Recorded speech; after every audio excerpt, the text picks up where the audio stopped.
Hello, all, and welcome to History with R&R Live. With me, as always, Jeff Franklin. How are we doing? Doing well. It's good to be here. How are you, Robert? As good as be expected. First of all, I want to send a congratulations out to Mrs. Canuck, who had a successful 24-hour live stream over the weekend. Congratulations, my dear. You did awesome. Also, Congratulations. Thomas Potts is in chat. Yitzy Lemons is in chat. Archer Collin is in chat. And Zax is in chat. My fellow Winnipegger, welcome, everyone. All right, and Dave G's sound is also there, and I wanna say we've had Revan on, and in the past, and We have. so I think what we've done now is we've brought an intelligent Irishman on, and with that, I'm going to bring up Mountains of Elysium. Intelligent Just is remember- pushing it a bit. Just remember, we're having Revan back in a couple weeks. Yeah, and I'll bust his nuts then too. Welcome, And, Mountains. Yes, and I'll troll Revan from the chat. Yes. Oh, you have to. Oh yeah, true. Thanks very much for having me on. Absolutely Well, not a now- problem. You just have to promise me if I ever come over to Ireland, one of the things we do is we hang Revan by the toes to kiss the Blarney Stone. We get pictures. Yes, wet sound for the screaming will add just to the fun. Yeah, we got to have sound. Yes, absolutely. All right, so how are you today, Mountains? Doing well, thanks. And we're looking at something that's not controversial in the least. Oh, no, not at all. Oh, Not at who all. gave you that idea? No, it's Yeah. not controversial. It's absolutely, hard fact, and nobody disputes any of it. All right, so Mountains, with that, let us know the topic, and I'll let you just kind of take it from there, and we'll chime in when our unintelligent Western, uninformed Western opinions get in the way. All right, your turn. Yeah, I think I mentioned I was going to look at the Irish War of Independence, and this is some family history, as my grandfather was a veteran of that war and the following Civil War. But it's such a huge topic that you couldn't really cover the entire revolutionary period in one go. It began, when was it?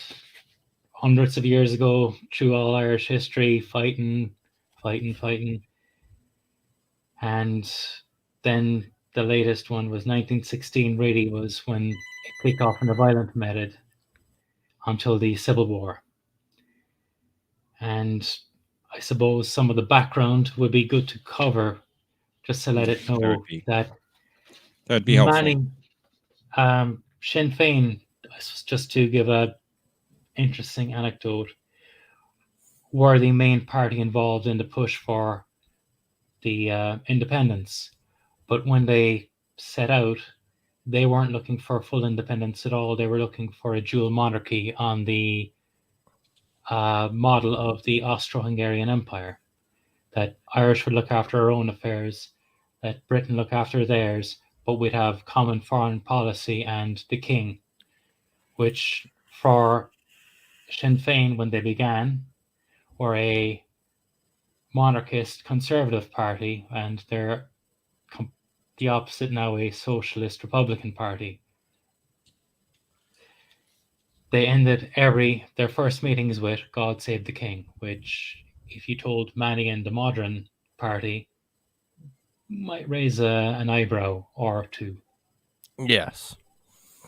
Yes, so I suppose the easiest way to kind of get into it would be with the Home Rule Bills, which was pushed by the Irish Parliamentary Party in the Westminster.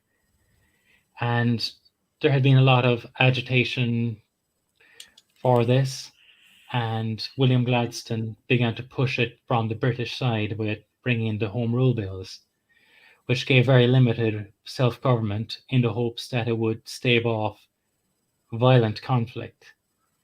And the first two Home Rule Bills in 1886 and 1893 were defeated. Though the one in 1893 passed the House of Commons, at that time the House of Lords were able to stop any bill. But a very important act, the 1911 Parliament Act, took the power of the Lords away, which they could only delay a bill, they could never stop it. And following that, in 1912, a Home Rule Bill came in which passed the House of Commons, was again delayed in the House of Lords, which meant the Home Rule would be delayed by 2 years. And once that passed, Ulster Unionists did not want to be part of a government that may be Catholic dominated. They felt it would be impinge on their beliefs. And while I would like to think it wouldn't have, they want many of the Irish pushing for it were of Protestant descent themselves. From the history after independence, it was very possible they could have got the short end of the stick, so understandable. They started with the Ulster League and Covenant, which was completely against Home Rule, and their feelings were made known when many of them signed that covenant in their own blood. So you knew there was going to be trouble. And from that, they formed the Ulster Volunteer Force as a means to fight Home Rule by violence if necessary.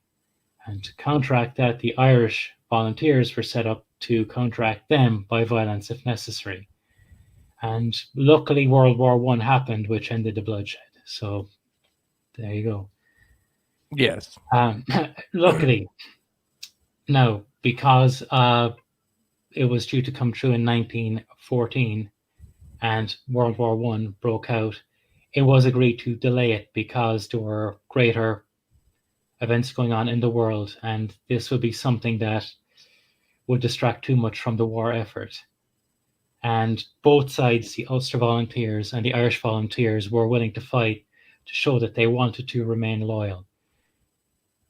Much of the Irish look for freedom wasn't full freedom, they just wanted to look after their own affairs. And so many of the Irish volunteers went and fought for the British forces in World War I. Now, those who did not want to became the Irish volunteers, and the National Volunteers had gone to Flanders and joined up in the war. Had a rebellion in 1916, which failed, and the sentiment of the Irish people at the time was shown that they were very much against this, showing that Irish independence was not on their mind. But because of draconian attitudes by the British, they turned the people against them, and that gave Sinn Féin, who were branded as being behind rebellion, though they had very little to do with it, won a majority in the 1918 election and then went to push for freedom.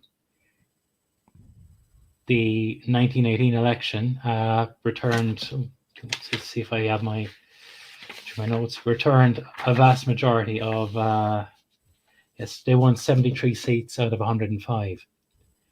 And they took this as a mandate from the Irish people for full independence. The first day of the Dáil was marked by the first act of the War of Independence. It was unrelated from what my research has found, because the Dáil never actually, sorry, I should say, the Dáil is the Irish name for the National Parliament. And,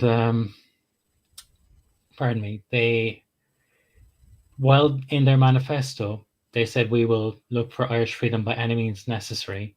They never actually wanted a war. They wanted to negotiate settlement, negotiate our independence. But at Solaheadbeg in County Tipperary, 10 IRA volunteers attacked a police convoy taking dynamite to a quarry, killed the 2 officers, and from then the war started kind of taking on a momentum of its own. It began with a lot of independent groups, people who were former, uh, who were on the bad side of the police at the time, went on the run, formed into columns, and began attacking the crown forces. Uh, these were known as flying columns, and the war was pretty much run outside of Dublin on those grounds. Within Dublin, one of the Irish leaders, Michael Collins, knew that we needed to control Dublin, so he began setting up his force, which he called the Squad, to attack the British forces in Dublin directly. Um, at first, despite what many will tell you, when I say British forces, the majority of these were actually fellow Irishmen and not just fellow Irishmen, fellow Catholics that supposedly were against the crown. The main enemy at the time was the G Division in Dublin Castle, who were the police intelligence. At first, Collins warned them. I believe I listened to a documentary. He said he wanted to give them a sporting chance to avoid trouble. So he sent them messages, then sent them beatings, and then it carried on to a war. This conflict got more and more brutal as time went on. Pardon me. So before I carry on, Joan, any questions on what's gone on? Because I've covered quite a bit of history and glossed over quite a lot. Well, the one thing that always struck me, and I'm kind of going to really go back here a little bit, is a little known aspect of World War One, where the Germans made an outward plea to the Irish, and so did the Irish to the Germans. And there was a plan. It kind of went through, almost, kind of, except it got thwarted. Sorry. But they were going to send munitions to Ireland to start a rebellion in Ireland to divert British troops. And they were going to send men and supplies, and they were going to open another front in Ireland against the British. It failed miserably, but it was tried. Yes, that was, funny enough, a British parliamentarian, Roger Casement, who before this had been a hero because he was brought the Belgian atrocities in the Congo by King Leopold to public awareness, and he helped end slavery in that country. He had been in contact with the Germans to bring in weapons to support which I had meant the National Volunteers, which ended up in the 1916 Rising. This weapons consignment was captured, along with Casement himself, who was executed. Yes. Now, despite what the Germans thought, there is photographs of this event where they had neither king nor Kaiser, but Ireland. They were happy to take the weapons, but they would not fight for Germany. They were fighting for Irish independence. Yes. And what was more than likely going to happen with Irish independence would have been, we're in with you lads, we're fighting Germany anyway. They were not going to change sides. They're just going to, despite a long history of Irish revolutionaries picking the wrong sides in war. Go figure. Revolutionary France, just to jump back in the 1798 rebellion, they picked the French side, who lost the subsequent war. And going back to the Spanish Armada, they picked the Spanish side, which didn't end well either. So several other wars going back where they seem to pick the losing side. Yeah. Well, as long as they got to fight and it wasn't on the homeland, well, Yes. pints all around. Um, Like I mentioned, funny enough, that 1916 rebellion, had the British been less draconian in coming down on the people, that would have been a complete failure, and it would have turned the Irish people completely against independence. yes. They would not Mhm. have supported the subsequent revolution. And the British did a very clever thing. There was 1,000 involved in the about 1,000 involved in the 1916 rebellion, and of that 1,000, I think it was nearly 2,000 were put in prison in Wales. The numbers don't add up, so they pretty much got every revolutionary from all over Ireland, put them in a camp in Frangach in Wales, including Michael Collins. And I believe he referred it to as the Revolutionary University, where Manny made connections. Manny, I mentioned that many of these guys went on the run, and it was the war began with independent actions. Now, because of their previous connections from Frangach, they kind of knew who they could trust, and they were able to make connections through that and build up a very, very good network. Now, one of the things that should be mentioned, there was 3 ideas of how to fight the war, and pretty much 3 leaders. Michael Collins wanted to fight the war that was fought, the guerrilla warfare. Eamon de Valera, who was president of the declared Irish Republic after 1918, wanted a pitched battles like in 1916.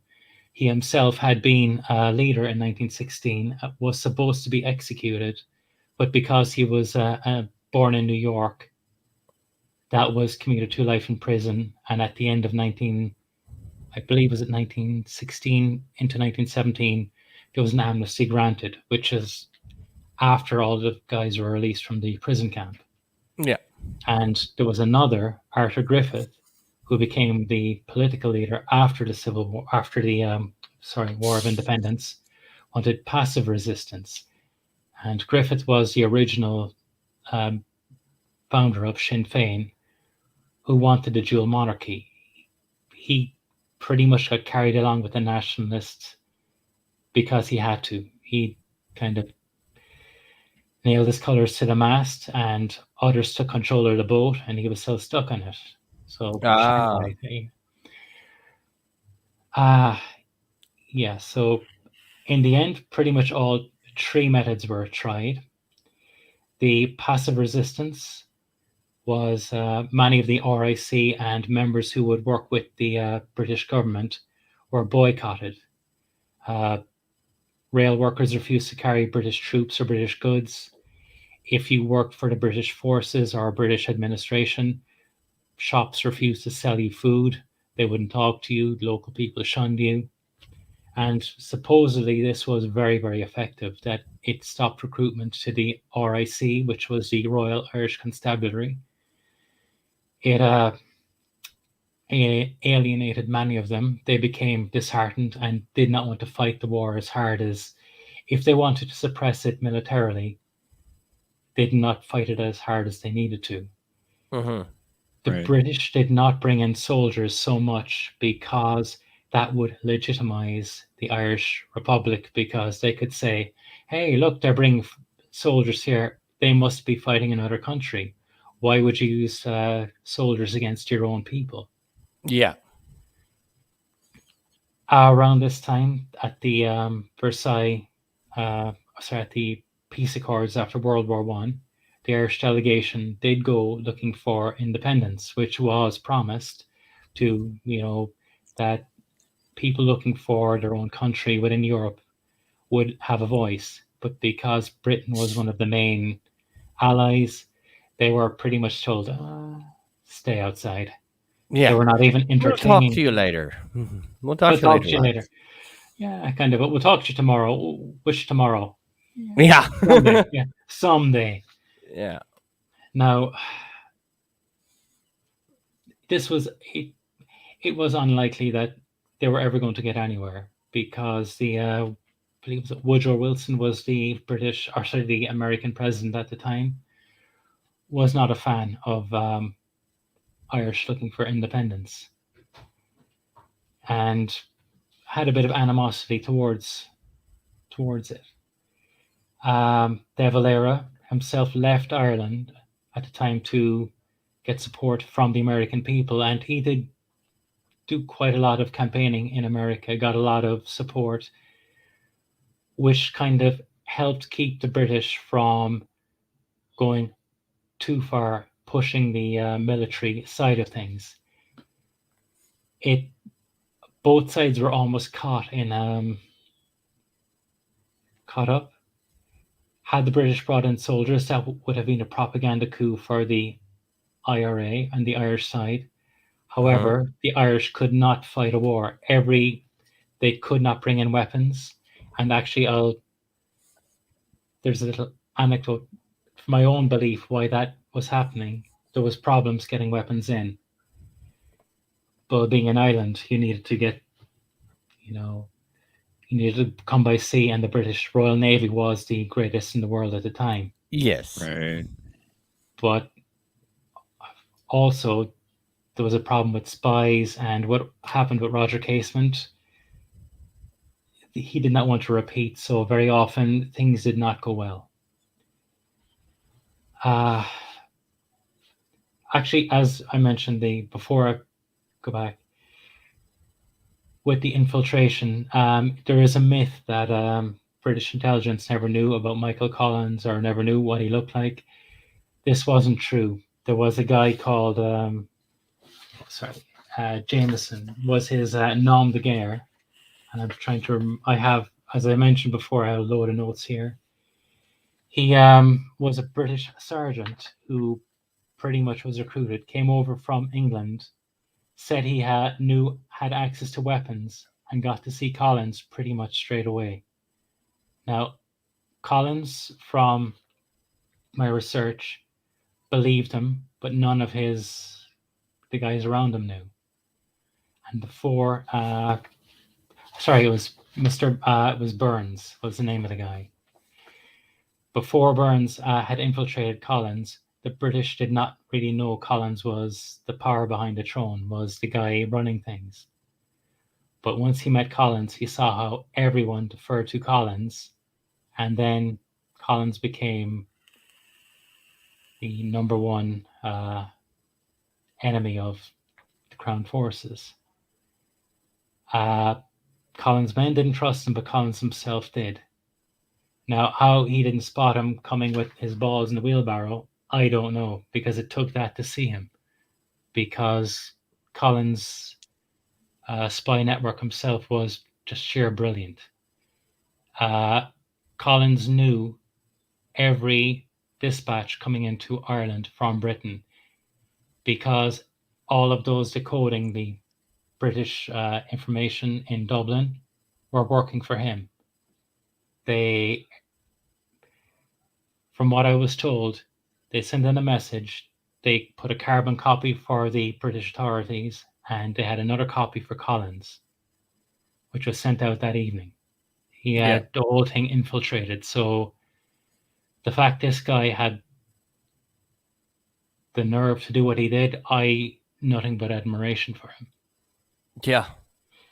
Now, they did find him out they fed him some false information, and they gave him the name of some people who had been antagonistic towards the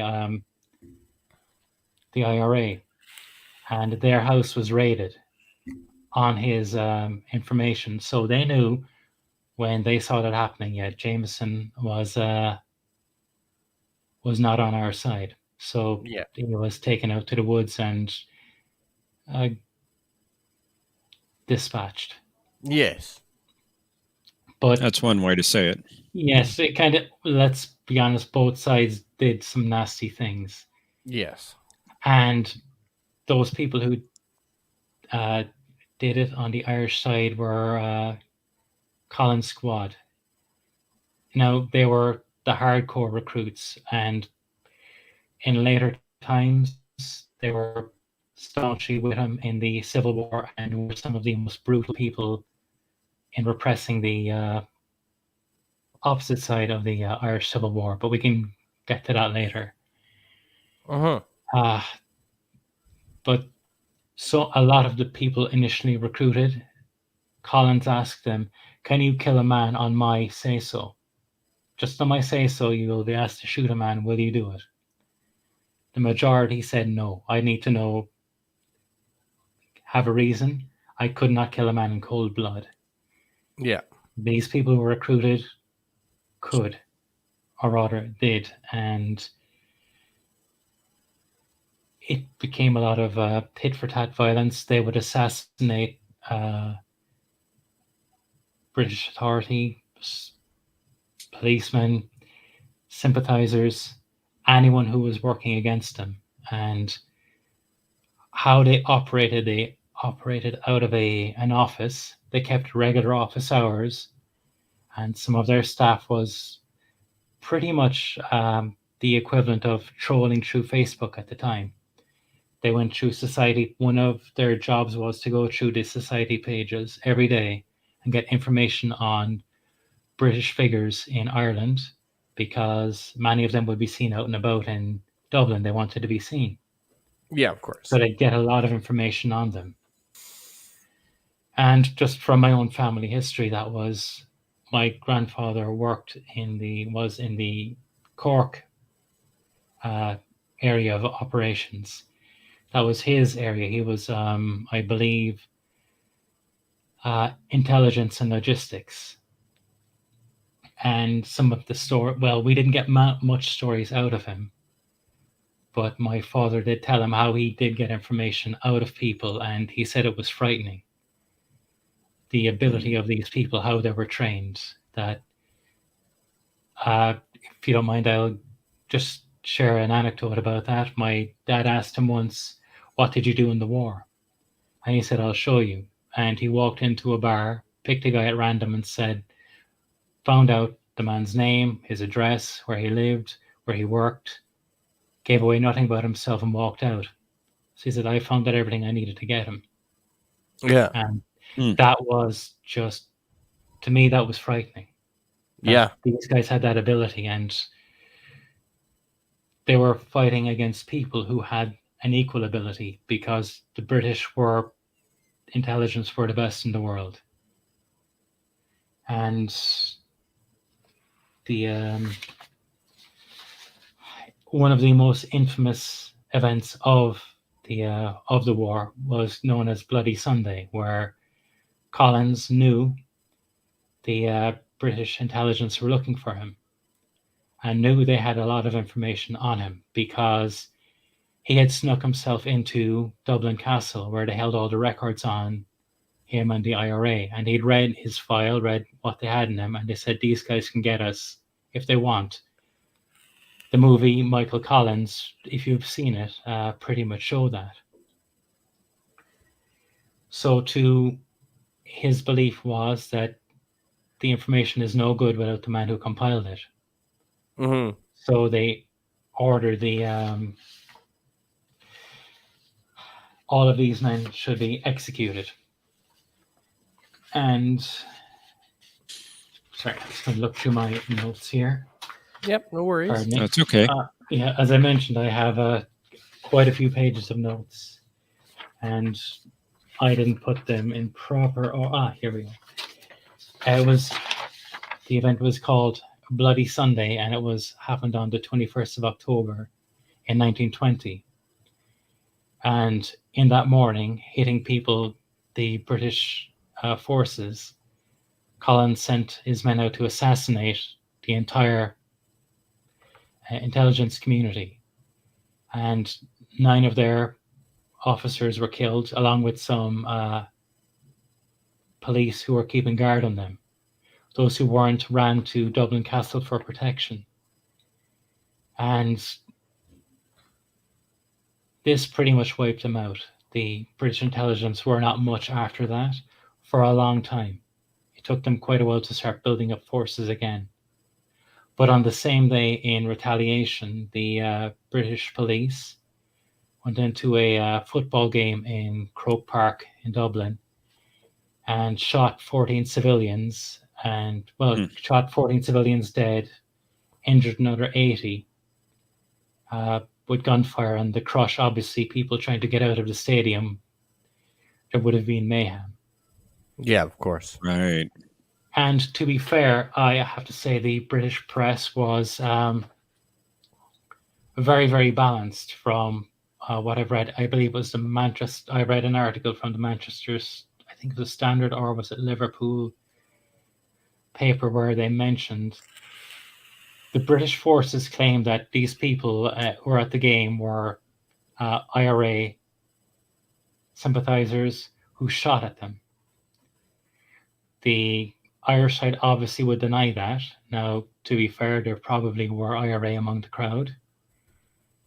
But the British press did say this is unlikely that what the British authorities were saying was true, that it probably was not IRA people who were standing outside in pickets waiting for them or shooting at them. There were probably ticket sellers who would have been outside the grounds, but would have looked like people keeping guard. So to be fair on that grounds, there's some bit of greyness there, but what they did going into the stadium and opening fire on the crowd is never justified.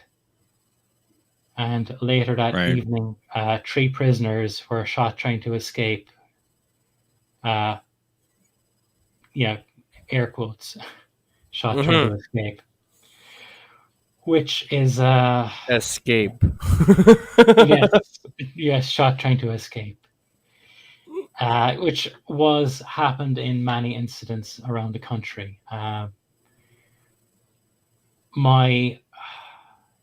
Again, I'll just go back to a story about my grandfather. He was captured by the British Army, by the RIC. And he was high priority. So there was an order out that if my grandfather was captured, to notify authorities immediately. And they sent out a truck for him. Like, the British military came and took him away.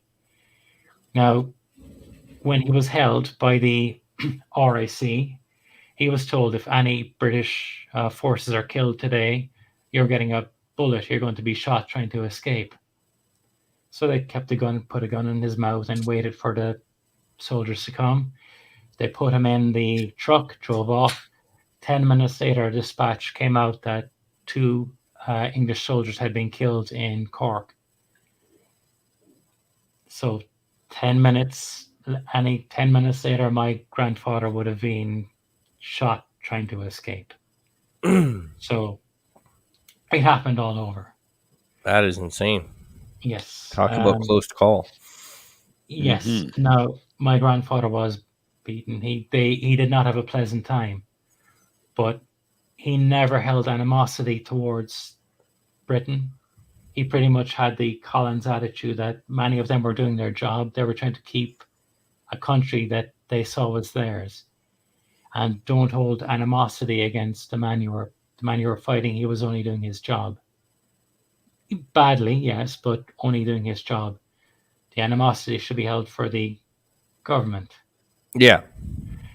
And let's be honest, my grandfather married the daughter of a Royal Navy sailor, so he let it go. Yeah. You learn to pick your battles. Yes.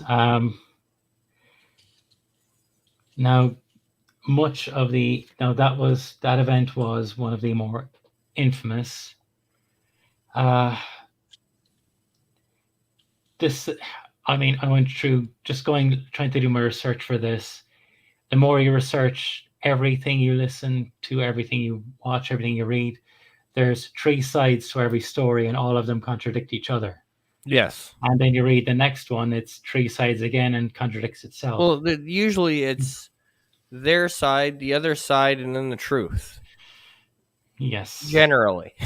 And I think you're well aware of that one, Mountains. Yes. Oh yes, and to be fair, we'll say I'll deal with some of the, we'll say, mudslung at the IRA that they that they killed, that they were hostile towards the Protestant community. There was an incident in Cork where there was 16 people killed, 9 of whom were Protestant. Now, the man who ordered this said they just happened to be Protestant. The reason they were shot was they were supporting the British. They were informing for them. Many and most who were Protestant were left alone, and many fought on the Catholic side, or I shouldn't say Catholic, on the Republican side. Because just because you're Catholic or Protestant doesn't mean you'll pick one side or the other. Yeah. It means you're more likely to pick one side, but it's not a guarantee. And the IRA were brutal. They did kill people. They did shoot people. The British forces did some terrible things. They burnt many towns out. Even the center of Cork City was burnt down. And there's a funny story about these reprisals where one of the tactics the British used were intimidating the IRA support, where they'd attack local civilians who may have supported. They'd beat people up at random, question, put the country under martial law to intimidate people into not supporting the IRA, making things so unpleasant for the populace that they'll turn against them. Yeah. Now, I think the Blitz attitude in Britain during World War II, you could see when you're attacked, it often has a very opposite effect. It brings people together. And in many cases, that's what happened. It solidified support for the independence. The British, where is it? Here it is. It's and while you're getting that, I'm going to answer a question in chat here.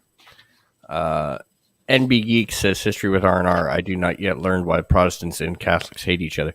It boils down to this. It boils down to this in a nutshell. It doesn't even have to do with Ireland, but it boils down to this in a quick little overview. So this is really simplifying it down. Rome wanted power. Mm-hmm. It's always about power or money, isn't it? The Protestant religion was taking away said power.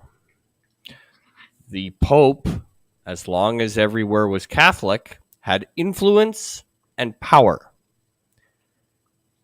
If a place was no longer Catholic and it was Protestant, well, then he lost the influence in that area. Therefore, Protestant bad. Okay, carry on, Mountains. And in many cases, that was true. If you were in, it was a lot of that stemmed from I believe, the 30 Years' War, just after the Reformation, where the electors in Germany, you were either Catholic or Protestant, and they wanted their own people to be either Catholic or Protestant to keep control.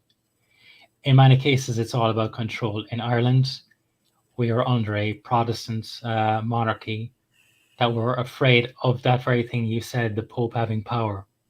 So they brutally put down Catholic religion in Ireland. And Catholics did respond. Protestants responded back, and there's been tit-for-tat violence between the two communities for 600, 500 years. Yeah. Yeah. It's been around a minute or two. There was a point in the late, just after the second Home Rule Bill, where things were looking like both sides might be willing to bury the hatchet, because socialism was working on both communities, that it's not my Protestant neighbor is a problem. It's the rich guy who's keeping us poor wages. And Winston Churchill's father went up to Belfast and stirred up shit and got the two communities fighting each other again. So well done.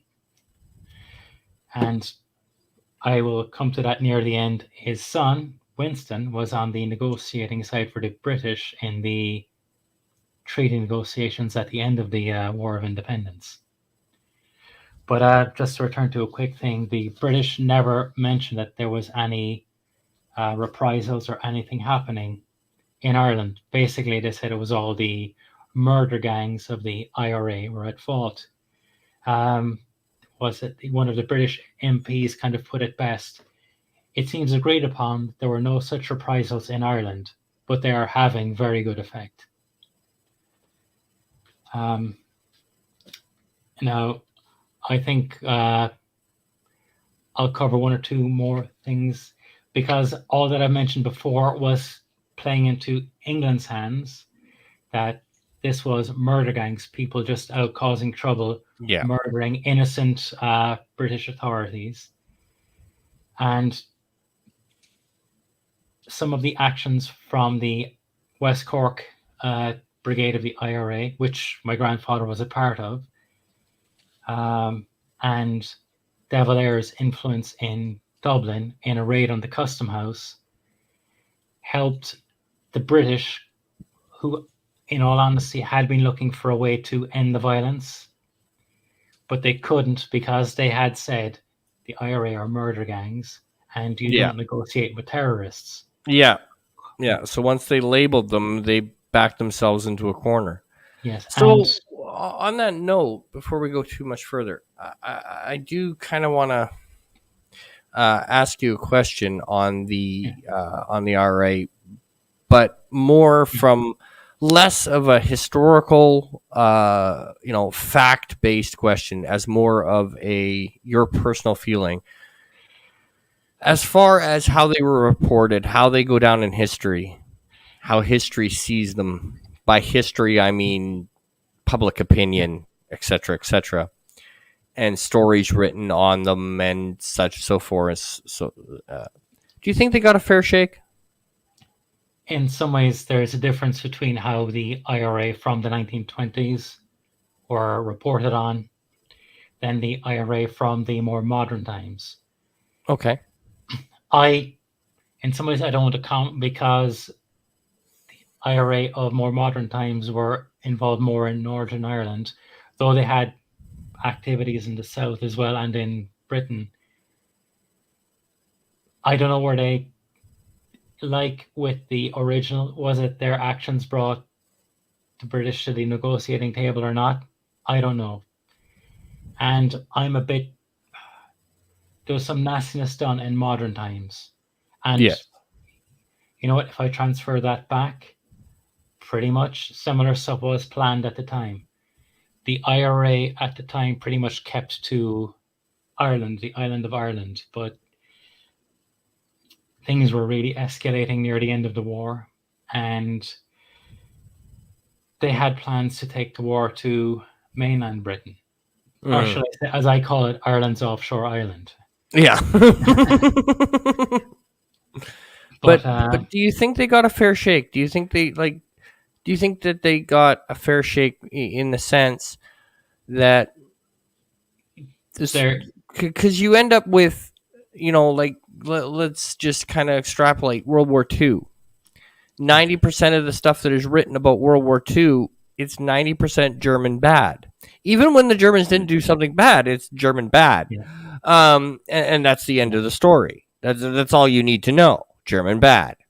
So did I think, do you think they got the fair shake when it comes when you pull back and you look at what's been written, what's been said? Do you think they got a fair shake, or do you think history has kind of only spoke about the bad qualities and maybe left where the fair points were to the wayside? Do you think history, looking back, has given them a fair shake? In modern times, I think they were demonized so much that any good they did has been overlooked. Okay. When we look back in the 1920s, very often, even up until like modern times, very often everything they did was like, oh, IRA good, British forces bad. Yeah. And let's be honest, there was good and bad on both sides. I believe at the time it was justified because we never would have gotten to the treaty had it not been for those actions. Yeah. And To justify the unfortunately, means. I look back myself and I wonder, had I been alive at the time, what would I have done? And I honestly can't answer that. Yeah. I don't think Um, anybody could, because we'd like to say that, oh, we'd stand up for this or we'd do this, but it's very different when it's not a hypothetical anymore. And Yeah. Yeah. you choosing yes or no means, well, I could be in prison for the rest of my life if I answer Monday yes. morning quarterbacking is what Or- you're doing. Yeah, Monday morning quarterback. Even at the time, it was a case that not just in prison, but tortured, shot, Yeah, trying to Mhm. escape. And yeah, if you were on the other side, some of the IRA who captured British soldiers. Now, in the main, most of them were let go because they wanted to keep a good propaganda well, of course, yeah. out there. However, there are incidents where it's mentioned that prisoners were taken and prisoners were shot. So I have to look at the. When I was younger, I would have been much more militant. Now I'm looking at it that some of those guys going in, the Black and Tan, I haven't mentioned their name yet, but the Black and Tans were a division of the RIC, the Royal Irish Constabulary, brought in from Britain because recruitment in Ireland had fallen. They were again supplemented by the auxiliaries, another branch of the RIC. These people were brutal, but let's be honest, they were going to a country that wanted them dead. They were away from their homes, they were in barracks, in places where they weren't getting full support. And you can, while I don't condone, I can understand many of them terrified of the situation committed war crimes. And that goes for incidents all over the world, even today. That soldiers in stressful situations do stupid things, kill civilians without merit, and Mhm. killing those civilians creates more people looking to kill them, and that spirals out. So that war was taking on a life of its own. And I think those small scale actions were kind of feeding into those things that war is going to perpetuate. But the IRA never had many, everything they had was captured from the British. Even when they won an engagement, if they didn't capture more weapons and ammunition than they actually used, it was considered a defeat. Yeah. Because the average, I was told, just doing my research, their entire inventory was 20 to 30 bullets per gun, per rifle. And that was in total. On every mission, British forces went out with 120 bullets per man. So that kind of gives you an idea of what they were facing. The Tom Barry, who was the commandant of the West Cork Brigade, knew even that in the large engagements, we cannot stand toe to toe because 20 bullets, or what I'll talk about quickly is the Crossbarry ambush. They had 40 bullets per man at that time. We cannot stand toe to toe for a day and fight a pitched battle. We have to get out. So that is why it was small scale battles, which Collins knew. But De Valera, being a politician, knew he was fighting on a different battlefield, knew he needed large scale engagements so he could sell it to the world. We are a real country fighting for our independence. We're not a gang of terrorists. Yeah. At the Crossbarry ambush, the West Cork Brigade were surrounded by the British forces. Now, in true, what would you say, fashion, the numbers depend on who's telling it. Oh, of The course. according to some of the British forces that I found at the time, it was 400 troops surrounded 105 IRA soldiers. And from notes I had, it was 1,200 British troops and 120 police, which seems like it fits with what the events of the day happened. Those came from different towns. They found out that Tom Barry, who was high priority, they were in the Crossbarry area. So they surrounded him from all sides and kind of came in. Just as a quick aside, the commander of those forces was Arthur Percival, who surrendered to the Japanese in Singapore. So yes, and in fine tradition, Tom Barry knew that they were being surrounded. But the English forces were coming in as individual units trying to close a cordon, and he decided to head them off and attack to get out. So while they were still separated, closing the net, he attacked them, killed 10, they wounded 5, and through a couple of small pitched battles, managed to break through the cordon because Percival had not ordered his order of battle correct. He had not coordinated the attack properly. And perhaps, like he did in Singapore, he came down and blamed the RIC, who were supposed to be backing them up. Now, 120 RIC and 1,200, I tend to go with the British Army hadn't closed the cordon properly. Yes. Yes. This event, along with the attack on the Custom House, where in pretty much the entire Dublin division of the IRA attacked the British authorities in Dublin. They were keeping the records for the British administration, and they had records going back 500 years. And they set out to have De Valera said, have a pitched battle, show the world we're a force, but also destroy British records so they had no way of administrating the country. On one level, it was a failure because the majority of the IRA people who attacked were captured. But on another level, they did manage to burn down the Custom House and destroy the British records. Now, there is a story that the Dublin Fire Brigade got there in plenty of time, and the parts of the building that weren't burning, they made sure burned because they were on the side of the IRA. Yeah, there was funnily a lot of fires broke out what they thought had already been put out.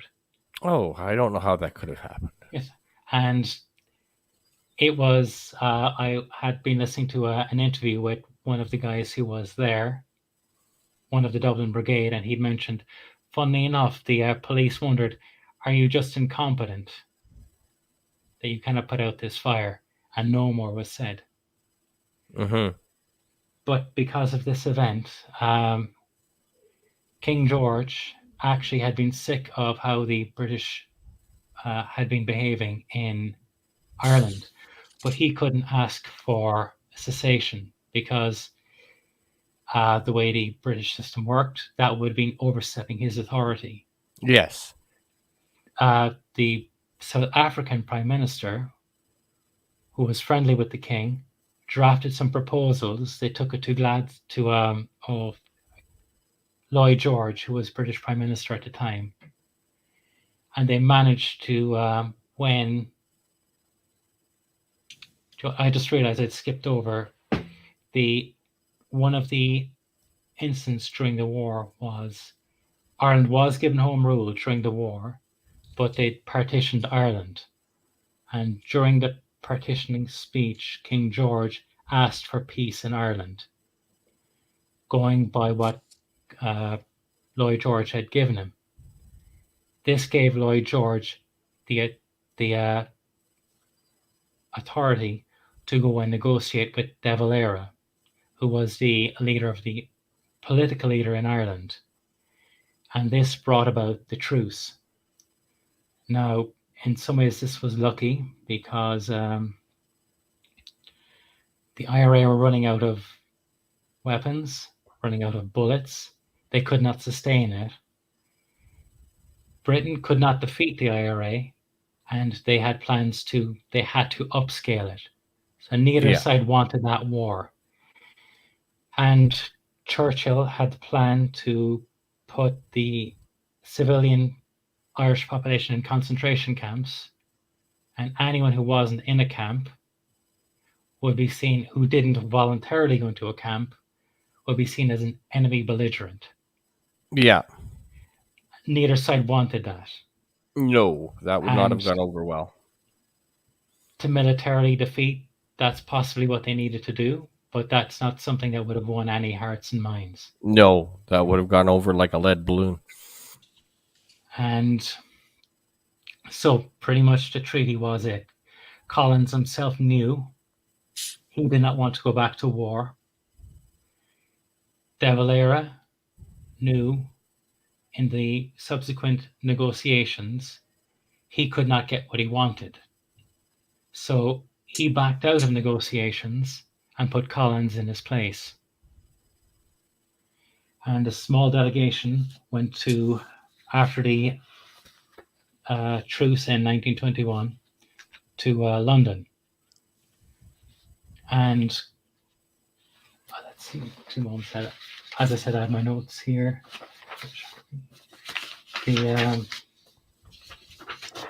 On the British side, yes, there was, let's say you had the Lloyd George Prime Minister, Lord Birkenhead, Chamberlain, Churchill, and a couple of others. And on the Irish side, there was Arthur Griffiths, who had founded Sinn Féin, and Michael Collins. Now, Collins, despite being a military leader, despite being behind much of the brutality from the Irish side, knew that you had to be pragmatic. You could not get something that you could not achieve. And he knew we couldn't achieve an Irish Republic. So they negotiated for a free state, which would be Dominion status still within the British Empire. They would still give an oath of allegiance. But as Collins said, this got all British forces out of Ireland. It gave us control of our own island, and it gave us the freedom to achieve freedom. It wasn't all that we wanted, but we couldn't get that. But we could take a stepping stone towards it that would make that more likely. And wasn't all that you wanted, but it was the best you could hope for. Exactly. Now, Churchill, who was leading pretty much one of the most, had much more animosity towards the Irish at the beginning, and Collins, who had felt the same way about some of the British administration. You'd think that they would be enemies, and first up they would have been. But the two of them went out one night, got shit-faced drunk together, and realized they both loved the same things. They both enjoyed the same poetry, enjoyed the same music, had the same outlook on life, or many of the same outlooks. They shared many of the same goals. And had things gone differently, I think Collins and Churchill would have been really great friends and done a lot to bridge the gap between the communities, considering Churchill's father had been the one who widened that gap. Yeah. Now, things were negotiated. That treaty did achieve a level of independence, and many who fought had been through some brutal things, and when they didn't get all they wanted, felt, what did my friends die for? What was I tortured for? Cheated. Why were all these towns burnt? And while the treaty was passed, it did lead to the Civil War, which was almost, if not more brutal than the war that had gone before. And in that war, Collins himself was assassinated by the very people he trained to kill the British, very near to his own hometown, by the West Cork Brigade of the IRA, which, in honesty, was maybe one of the sadder events of that war. His own squad, he had trained in Dublin, were one of the most brutal repressors of the anti-treaty forces. And had Collins not been assassinated, Ireland may not have remained neutral in World War II, because De Valera, who had led the anti-treaty politically, was Prime Minister or Taoiseach of Ireland at the time. And maybe that's a story for another day, but one of the reasons why Ireland remained neutral was because of the War of Independence. Yeah. There was still so much animosity to the British forces, to what had gone on, that it would have been very hard to keep peace, even though the vast majority of people wanted to support the Allied side, and Ireland were neutral on the side of the Allies, including feeding them information that helped on D-Day. They sent weather reports. They allowed planes to overfly Ireland, where German planes or anyone who crashed landed in Ireland was interned. British or Americans were pretty much accidentally dropped near the border. And, Yes. oh, you went Funny home. how that works. Funny how Yeah, that works. funny how Yeah, that you went home. I told you to go to the prison camp. Though there were events later in the war, and actually the Irish and British didn't want it, where to maintain neutrality, which in many ways helped keep a buffer on the western side for Britain, when Americans or British were crashed in Ireland, they had to be interned as well, not in the same camp as the Germans, but they were pretty much told, just don't escape. They were let they were often let out. I want to go and watch a movie in the town. Yeah, off you go. Just come back at 9 o'clock. Yeah. And as long as they signed out, they had to sign back in. So when one of them went, I can't remember what the soldier's name was, he walked back up to Northern Ireland. No one stopped him. But when he reported to his base in Northern Ireland, his commander-in-chief drove him back to the border and handed him over to the Irish and told him, yeah, he escaped, have him back. Because that would have been an excuse for the Germans. Yes. Then to open up a front in Ireland. It's just a small aside there. Yeah. All right. So what I think we'll do is we'll pause it here, and we'll have you back in the new year for part 2, because this is really interesting. It's been really fun. And just to mention, anyone who has questions, if you can send them on to Robert or to Jeff or to myself, and I'll have them for the next time, because I had 28 pages of notes, which is me scrambling here, and there's so much to go through and so many sites. So just ask me, and I'll try and have the information for you the next time. Yes, absolutely. So with that, we'll close today's proceedings. I want to thank everybody in chat. Mountains, is there anything you want to promote before we get out of here? I'd love to, but any video I've tried to upload in the past couple of weeks, my internet is crapping out. So I haven't been able to upload anything, though I have 4 videos ready to go at some stage. Awesome. All right. So History with R&R this Friday. We'll have the round table. Rambling Canuck will have the What If series. It will drop probably Thursday or Friday. Also karaoke on Saturday. And other than that, it should be a relatively light week. Jeff, do you have anything coming up other than the Sunday show that everybody should be checking out? Well, I just put a link into the chat for our latest radio play. Oh, Miracle yes. of I almost Dunkirk. forgot about that. Yes. So do The check that radio- out, everyone. Yes, the radio show dropped on Friday. We've had some really good responses from that so far. The next radio show will be in December, and heaven help me, it's going to be on Midway. So I can't wait for that one. I have a whole bunch of logistic stuff to figure out when writing this script, and it's going to hurt my head. But anyway, so I will be doing a casting call because this is going to be a big one. But yes, we will have Midway next month. We just finished Dunkirk.